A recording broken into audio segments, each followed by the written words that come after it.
Hey, Jim Schlexer with the CEO Project. Today I'm going to talk about who really does the work in your company. Now, a lot of you say, hey, Jim, everybody does the work. But I can assure you that's not true. My experience when I was in the JCs, the Junior Chamber of Commerce in Hartford, Connecticut, even though we had 400 people in the organization, there was always a very small number of people that showed up and did all the work. Now, if I just asked you that question, you'd say, well, it's probably a Pareto principle, kind of 80-20. 20% of people do the work and 80% don't do very much work. And that is pretty close to the truth. But it turns out there's another rule called Price's Law.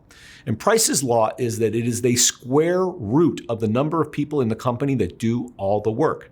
So in small numbers, your 10 or 20% probably works just fine. A 100-person organization, for example, the square root of 100 is 10.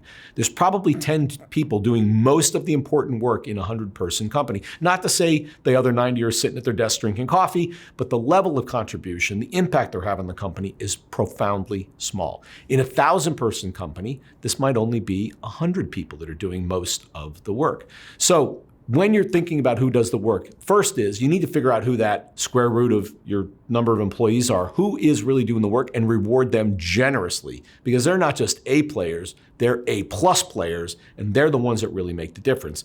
On the other side, when you think about the people that are relatively speaking not doing the work, that number is going to grow exponentially as your company grows. There will be more and more and more people not doing the work. I used to deal with this when I sold to IBM many, many years ago. There were huge numbers of people that really didn't do very much work.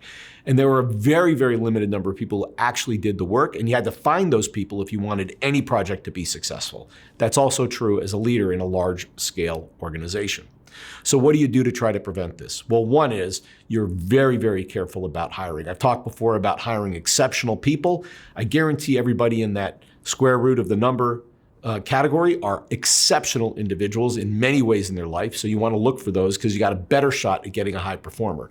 On the other side, if you make a mistake, you want to hire slow, fire fast. If you figure out somebody is not a high performer, don't waste a lot of time worrying about, move them on to another organization.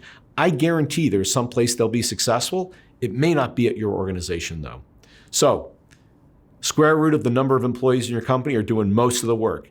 If you don't know who those people are, you need to figure it out today.